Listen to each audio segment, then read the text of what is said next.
Welcome to the Word on Woodward, presented by PointsBet, an official gaming partner of the Detroit Tigers, Detroit Red Wings, and Little Caesars Arena. I'm your host, Daniella alongside my co-host, Art Regner, and joining us today, Tigers starting pitcher Casey Mize. Casey, thank you so much for taking the time to join us. We really appreciate it, and we're excited to chat with you. Yeah, thank you guys for having me. I'm looking forward to it. Of course. Let's get right into it. You pitched 30 starts this season, and you are now done with the 2021 baseball season. What are some things that you learned about yourself as a pitcher?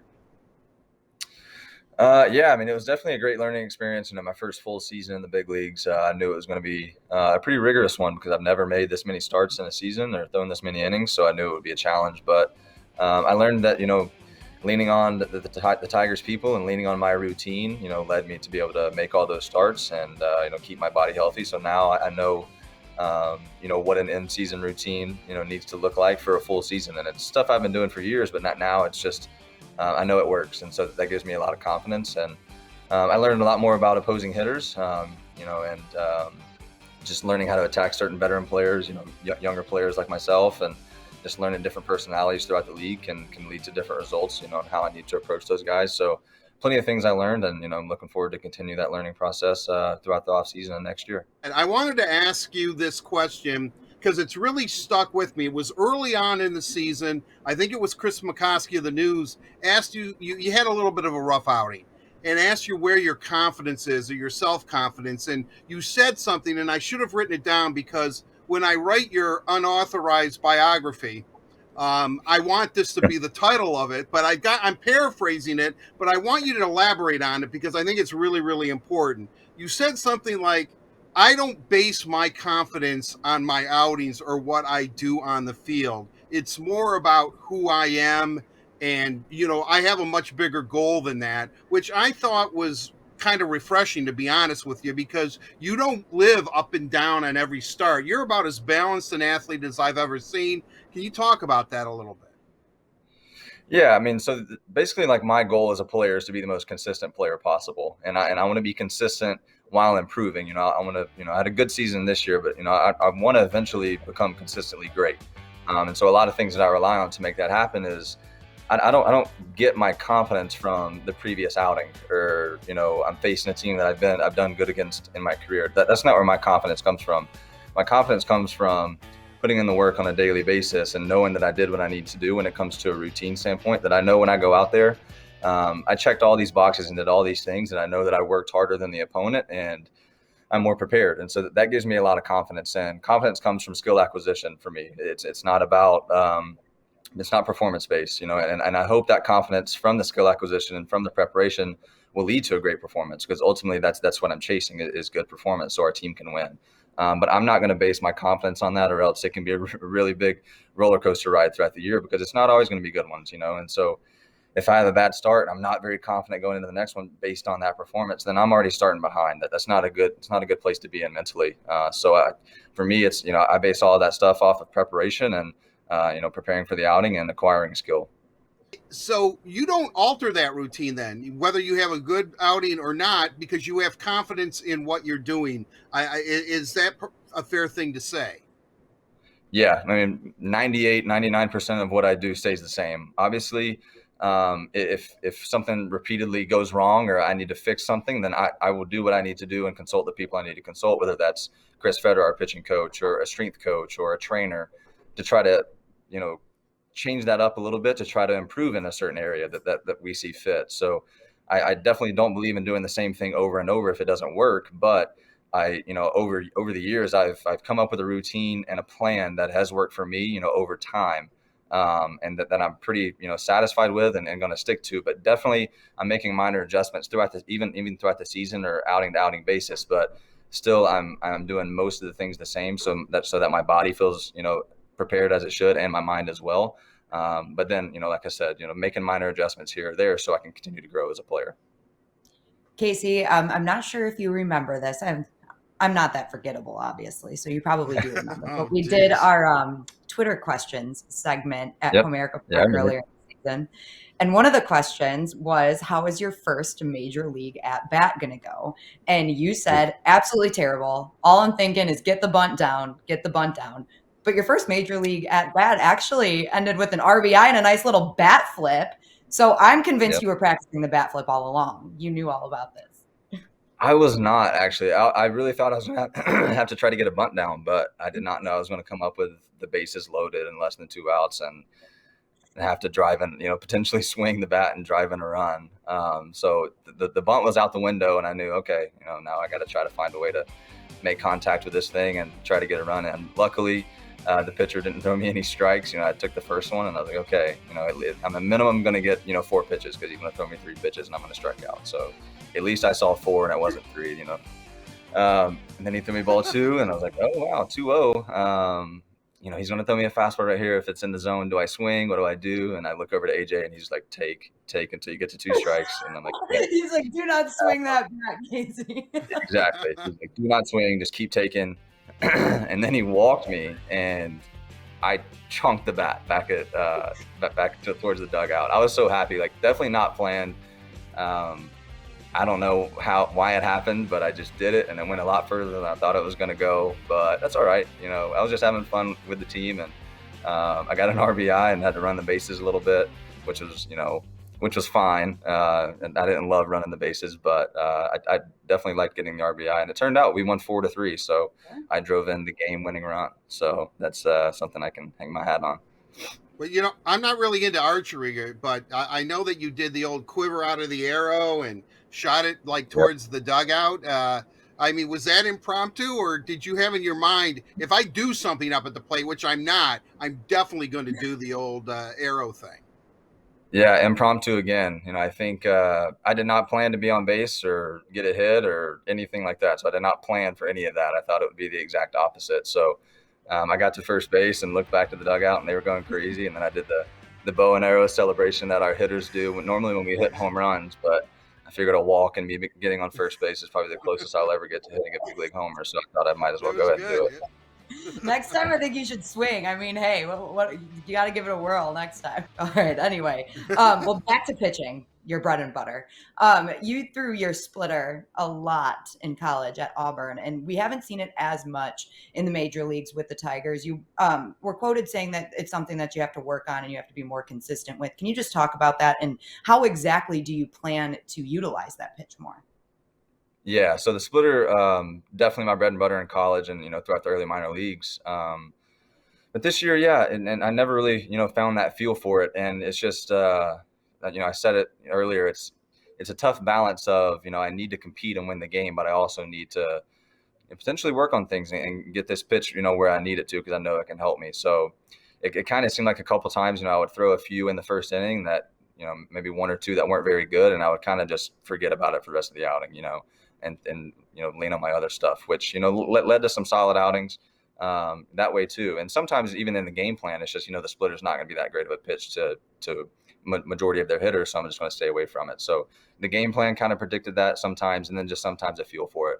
But, I think the splitter definitely can be a weapon for me, and I'm going to work to get it back. And because it's been such a good pitch for me in the past. But even if I don't, what I used to be is not what I have to be moving forward. That's not something that I have to get my splitter back, or else I'm not going to have a good career, or not going to have a good season. That's definitely not the case. So, I believe in other ways that I can get people out and figure out a way to get it done. So, I do think it can be an asset for me and a pretty good pitch for me, but it's not the end all be all for me. Well, it's really odd, because if that was your go-to pitch, the pitch that you were known and the pitch that made you a 1-1 and all that, are you surprised that, not that it abandoned you, but it hasn't, I guess, evolved as you have evolved? Yeah, well, one thing I will say, I don't know if that was the pitch that made me a 1-1. I think there's a lot of factors that go into being that high of a pick, and I'm not sure if it was just one pitch. And I can survive and I can thrive without it. But I do understand, if there's some concern about it, it is what it is. It's a field pitch, and, it's just didn't have a feel for it as much as I would have liked. But in the past, I've always been able to, have pretty good feel for pitches and throw a lot of strikes. So I'm not worried about long-term, completely that this pitch has abandoned me or I'm giving up on it. No, it's something I'm going to work at and, try to, get the feel back for and, hopefully, add it back to my arsenal and use it more. So we'll just have to see how that, work goes throughout the off season and get that into some spring training games and go from there. Yeah, I don't think concern is the right word, Casey. I think we're all just trying to figure out where it works into your repertoire now, because it used to be something that you used so heavily. But let's talk about Chris Fetter, AJ Hinch, the new coaching regime. Art and I are obsessed with Chris Fetter because we've been trying to talk to him all season. So he's a man of mystery to us. So we're really, really always asking about him and oh God, what? I freaked Funkhauser out because I said, is he real? I think he's a hologram. And every time Kyle Funkhauser talks about him, he always brings up the hologram. But he is real, number one, right, Casey? He is an actual human being. He is a real human being that I see every day. I interact with him. I see him face to face. He is real, I promise. Okay. Perfect. I'm going to take your word for it. We've had every pitcher that we've had on the Word on Woodward tell us about their personal experience with Chris Fetter and how he's helped their game. So it's your turn, Casey. How have you liked working with Chris? Yeah, he's been great. He does his homework behind the scenes. He does a lot of looking at stuff from an analytical standpoint, looking at just a lot of stuff on how our pitches are moving, how often we're throwing them for strikes, and just all the numbers behind that stuff as well.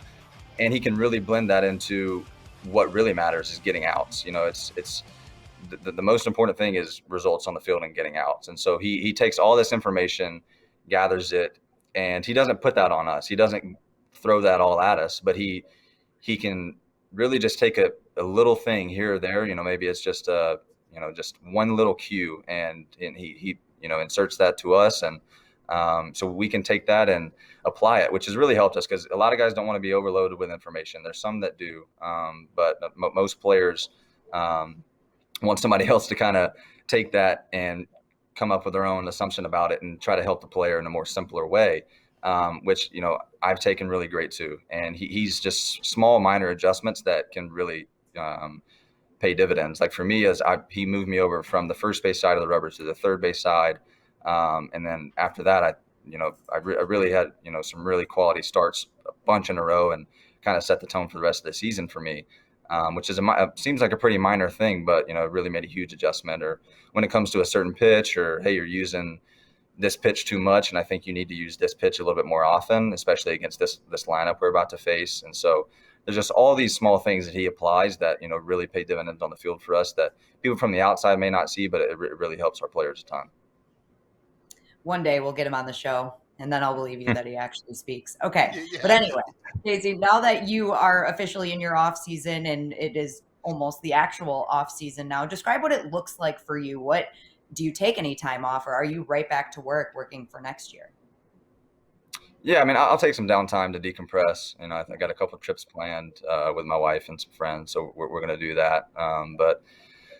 And then it'll be right back to work. It's probably the third week of October, end of October, getting back at it, just working out and starting prepping, and I'll get in the throw in at some point and then gearing up for spring training. But yeah, I mean, it's pretty much a year-round thing. I will take a few weeks to kind of decompress, but I'll get a workout in here and there, and then it's right back at it. Casey, last year when I talked to you, you told me that you were the type of player that if you were throwing a no-hitter, that you would want guys in the dugout to talk about it. You wouldn't want the silent treatment and all that. And then I promised you that I would be screaming at the top of my lungs after each inning was complete, letting you know that you had a no-hitter going.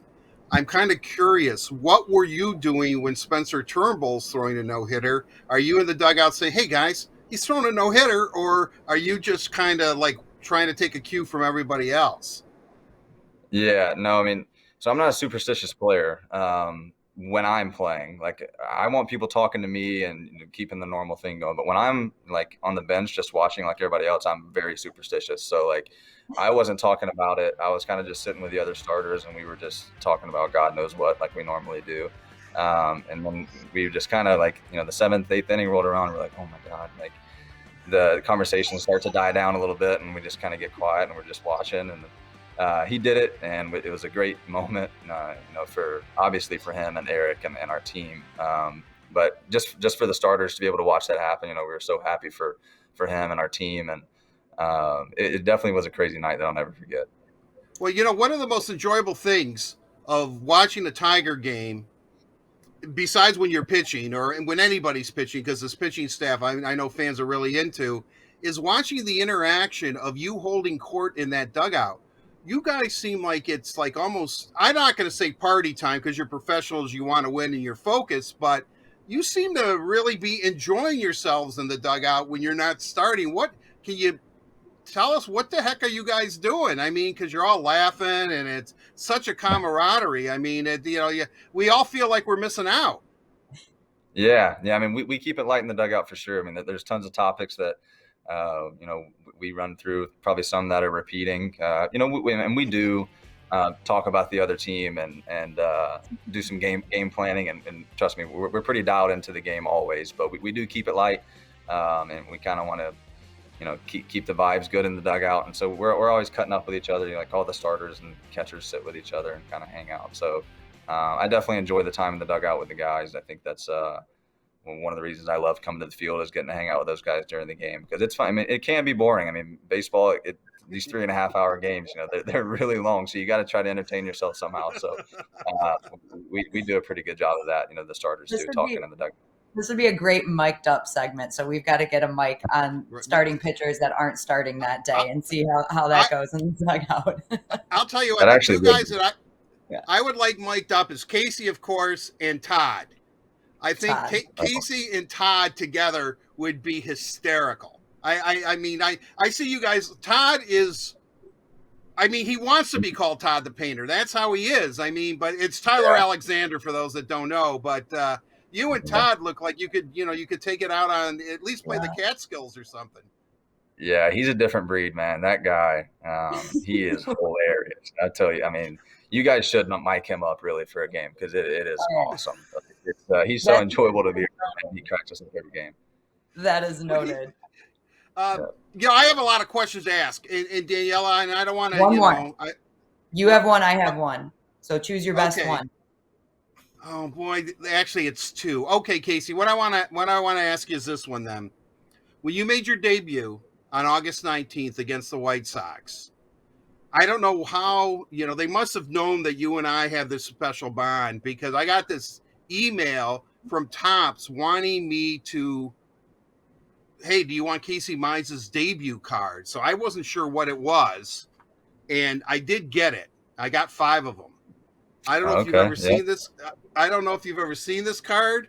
I'm curious. Yeah, they sent it to me as well. Yeah, do they sent it to you, right? Do they just send it to you? Is that part of a deal or? Yeah, some of the special edition ones like that, they'll send over to me. So I think I have 10 or so of those, which is pretty cool of them. Some of the card companies will send those over, which is awesome. Yeah, on occasion. You are really bad at putting this in front of the camera. I know, man. I am really bad, but it's really a cool card. I do during parts of our show when I do need inspiration. They've caught me talking to your card. Just trying to trying to draw in, but it hasn't really happened. But really, a very important question. Last year, I kept trying to find out what your middle name was, and I only could find the initial. And so I asked you, because I thought maybe it was something, being from the South or something, maybe you don't have middle names. And you told me what your middle name was, which was really near and dear to my heart. I don't even want to repeat it because I don't know if you like it or not. And then you said, well, keep that between us. And I got to admit, I have never kept it between us. I even refer to you by your middle name. I'm constantly calling you by that middle name. And that middle name is probably the greatest name of all time, is Arthur. Arthur. Yeah. Did they do it? I mean, are you cool with that now? Because I swear to God, I've talked about it incessantly, nonstop. Yeah, no worries. That's all right. That's pretty cool. Yeah, that's I'm proud of it. It's the name my mom and dad gave me, so I'm cool with it, and it's pretty cool that Yeah, well, I call because I call you Arthur, King of the Hill. See, I think I think because King Arthur, even though Casey to me is negative because of Casey at the bat. even though you're a pitcher. So, but but I was Arthur's Casey at cool. the bat for a long time, and then they decided I wasn't good enough to do anything else but pitch. So Really? Well, thank God that you are pitching it. But you're a great pitcher, and I really look forward to watching you flourish as a Tiger. But I wanted to ask you seem to have another special relationship with AJ Hinch, and Yep. he seems to know. I don't know if it's like it's an uncle's nephew relationship. He seems to know when to press your buttons or how to get you going. I mean, you can tell in his Zooms that he'll even say, well, when you talk to Casey, make sure you say that to him, or boom, boom, boom. I can't cite a specific example, but you can tell that he wants to send a message to you. How is that? I mean, that's got to be pretty cool when you have a manager as good as AJ Hinch, and he's exceptional, to be who kind of plays around with you a little bit. Yeah, no, it's cool, man. AJ's been great. I think similar personalities in ways, but I've learned a lot from him, and just how much he values winning, and I love that, and I've been able to learn from him on so many different aspects. I've been asking him about players he's been around in the past, because man, he's been with some big time players and done some great things. So, and that's where I want to be a big time player and do great things. So I think the more I can learn about those experiences through him, the more that'll benefit me. But man, we have a great relationship. Like we can cut up and then have all the fun in the world, but then we can also have some serious conversations about things that we agree on or disagree on or whatever it may be. It's just that's grown so much throughout the year, and I'm looking forward to many more years together of learning, because man, he's awesome to be around and brings out the best in us, man. I mean, we've fed off his winning mentality so much that's led to a lot of gritty games that we've come back and won or stayed in until the very end, and a lot of that starts with AJ. All right, one last question for me, and we'll wrap this thing up. When I watch this Tigers team, and I think when most fans do and other members of the media, there's a different energy around it. And we can tell that you guys are so close to kind of breaking through that rebuild phase. And you're definitely on the upswing and very close to competing for playoff positioning. And Al Avila has been very open about the fact that he's going to add some missing pieces that he thinks you guys need in the offseason. But just talk about that energy around the team and how close you think this team is to breaking through.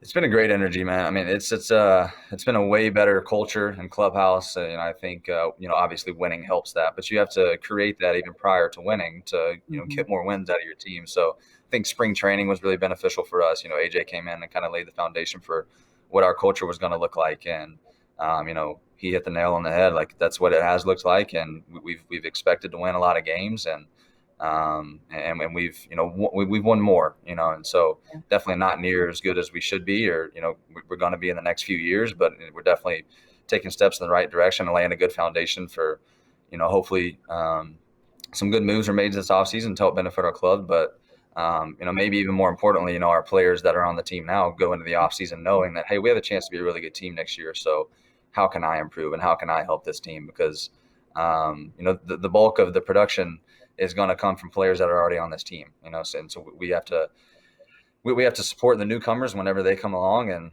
be able to do our job, just as good. So it's been great to win so much, or win more, and know that we're close to where we want to be. But we just got to keep striving for more and getting better, because we're not where we need to be yet, but we're well on the way there. Well, it's been a really fun season watching you guys. Congratulations on another season, Casey. And we look forward to spring training, even though you're probably like, don't talk about that. Let me get on my vacations first. But we're looking forward to it already. No, I am too. I enjoy spring training, and it'll be good to see the guys again after, an off season apart. So I am looking forward to it. All right. Well, thank you so much for joining us. Yes, thank you. We appreciate it. Historic rookie year, not many Tiger pitchers. Your numbers are near Verlander's, so that means you're really on a Hall of Fame path. So nothing but the best. Well, thank you, guys. I appreciate it. Thanks, Casey. And of course, a big thank you to PointsBet for presenting the Word on Woodward. PointsBet is an official gaming partner of the Detroit Tigers, Detroit Red Wings, and Little Caesars Arena. We'll see you next time.